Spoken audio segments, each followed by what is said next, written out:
Hello and welcome to The Point. I'm Charlotte Mayor Anthony Foxx, and I'm looking forward to having a great conversation today about mentoring.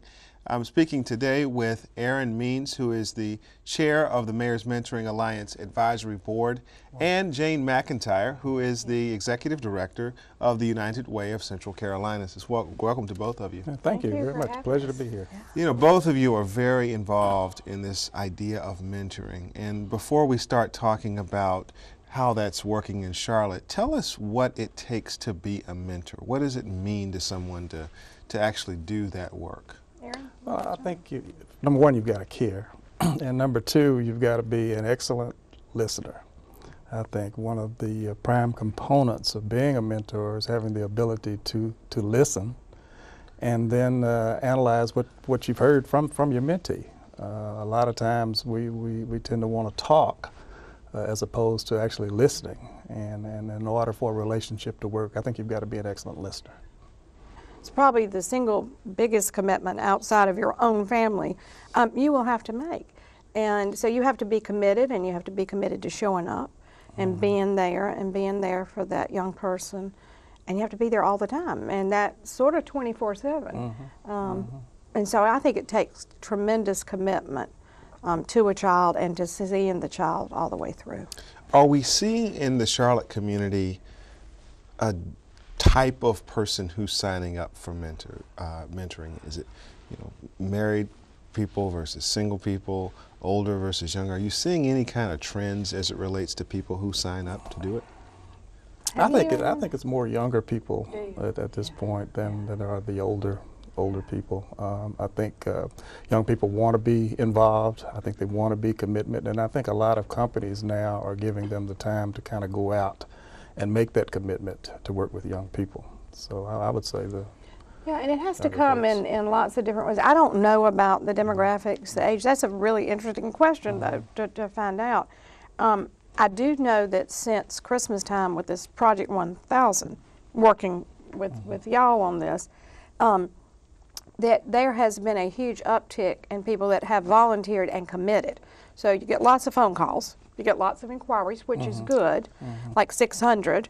But then how many actually can become true readers, tutors, or a mentor and really commit to it and go through the training and commit for the long haul?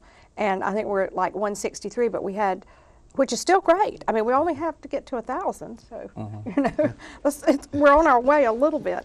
But I think that during the holidays, people really recognized it. And most of all, I hope people, I was thinking about this driving in, I hope people recognize these children that we talk about, our children, are the future. They're the future of Charlotte. They're the future of the county and the state and the country. So we better all invest. We better think about investing. That's a great point. And you mentioned the Project 1000. Can you talk a little more about that partnership? Yeah. Well, when they, the staff didn't tell me. They just announced that it was going to be called Project 1000. I said, what is the 1000? They said, we're going to actually place and train 1,000 volunteers. And they have to be a reader, a tutor, or a mentor with a child that needs it. And I was like, 1,000? We'll never get to 1,000, and it's going to be a long haul. But we really are committed to getting, the staff is really committed, and I am too now, to getting to that 1,000. But we've enjoyed working with the Mayor's Mentoring Alliance because right now they go through the mentor training that you all provide, which is a great partnership. So I think it's so important to not duplicate, to take advantage of where we can put our energy and synergies together to work. And the Mayor's Mentoring Alliance has been going through some changes to recognize what it does well and to try to partner with other organizations. Erin, can you talk a little bit about the reinvention? This is the first year that we've had an advisory board, of which I happen to be the chair. We've got a great group of people that are on that advisory board and that more or less act as a liaison between the other members of the Alliance. We have set up some training standards, some best practices, if you will, that we've gotten from, I think it was MetLife Foundation. We try to hold the members of the Alliance to those standards, and hopefully they will adopt those. So enjoy working with the United Way. We do the trainings about once a quarter. Y'all got one coming up. Got one coming up in February. I think it's February 21st. Mark Teagle, who is our training chair, has done an excellent job of putting those trainings on, and we're getting a lot of success. Yeah, I've heard wonderful things about the trainings. I have not attended one, but I've heard they're really great. But I do think it's for us, a wonderful partnership. We don't have to create another training. Right. Y'all have it. It's first class, and it's a good way to work together. That's great. What kind of things do you teach someone who's interested in mentoring through the training? What do they learn? Well, there's some basic things that you need to do, some basic guidelines and precepts, I think, that you have to adopt. You've got to do the recruitment, of course. You've got to do the screening. All of the people that come in for training and agencies need to screen their mentors. If they've been in Charlotte less than 5 years, then we do a local check. If it's more than 5 years, then we do a total background check. They're all basically compared to the predator database, if you will, to make sure that there's nothing there. Once you do that, then there's the training. You train them on how to listen, what to do, about making the commitment, what the commitment is, and things of that nature. You get some buy-in from the parents. You explain to them that you're not there to replace the parent, but you're there to offer advice and counsel and be there if the mentee needs you. Once we do that, then we do the matching, and you try to make sure that it's a good match. You don't want to match somebody that lives in the middle of Charlotte with somebody that lives on the outskirts of Charlotte, or someone that's interested in sports and the mentor is not interested in sports. You try to get some agreement, if you will, as far as skills and interests are concerned. Once you do that, we try to provide support for the mentee as well as the mentor.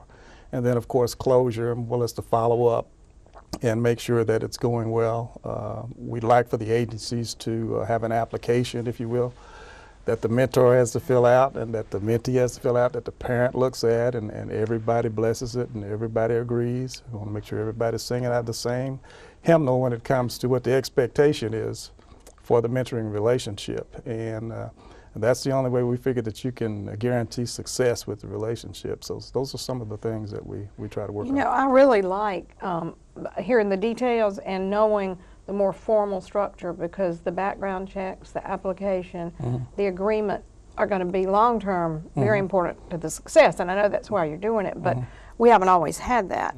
And so I think that that's really, really vital. And one of the other things, we like for the mentor and the mentee to commit to at least a year, because it takes a while to get to know each other. You know, and we want to make sure that the parent, the mentor, and the mentee are all committed to making the relationship work. You know, a lot of times when I've talked to mentors, and I'm a mentor as well, they will talk about things they learned. You know, a lot of times we think about the mentoring relationship being a one-way transfer from the mentor to the mentee, but a lot of times the mentors talk about what they learned. What are you hearing them say when they say they learned something? You know, I've heard it from my daughter. I think it's an eye-opener. It reminds sometimes people of how much they do have, that they sometimes take for granted. I think that's one of the things that she learned. But I think it also is so rewarding. And it's not for everybody. I don't think everybody should be a mentor. But I think for people that are and are passionate about it and want to make a difference in a single child's life, it is so rewarding. There is nothing better than to help just be with someone and see the results. It's inspiring. Well, you know, I kind of think it's what it does for me. It kind of pushes my reset button. I mean, I'm I guess you call a senior citizen now. And well, be careful now. You call a senior here. And you know, you're working with the kids, and they have new ideas. I mean, their music is different. The things that they hold true are a little different, and things have changed a lot. So you get to kind of learn from a younger and a different perspective, and in a way, it kind of makes you feel feel younger. It kind of reboots your computer, if you will, and you just, you know, you learn a lot of new things. So it becomes and I think it adds to the relationship that you're actually learning from each other. And I think a lot of times kids, they don't know that they can be teachers as well. And so it becomes a true relationship because you're kind of mentoring each other, so to speak. Yeah, and the children are the ones that really can teach us if you pay attention. And listening, you're right.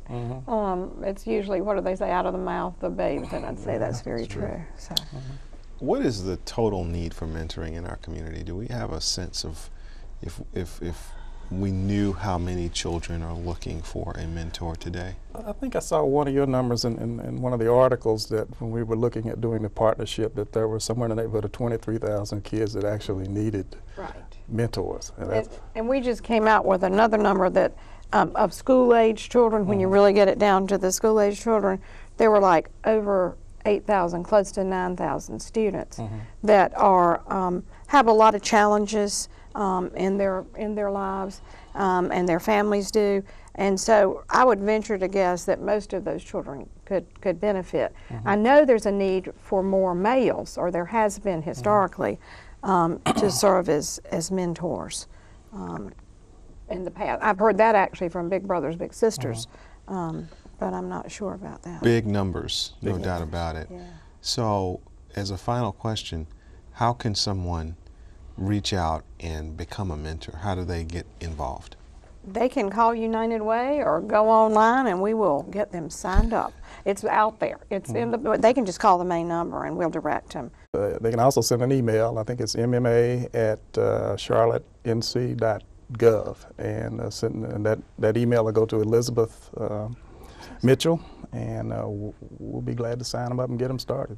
Yeah, we get ours usually come through the phone. Okay. Most of them have come to us through the phone and not through but it's on the website. That's probably the best thing. Great. Aaron Means, Jane McIntyre, thank you so much for being with us. This is National Mentoring Month, but it's really always a good month to sign up to be a mentor, and so we ask you all to consider doing that, and to also thank all of those who do that in our community, where our community is better off because of the folks that step up. So thank you so much. We'll see you next time at The Point.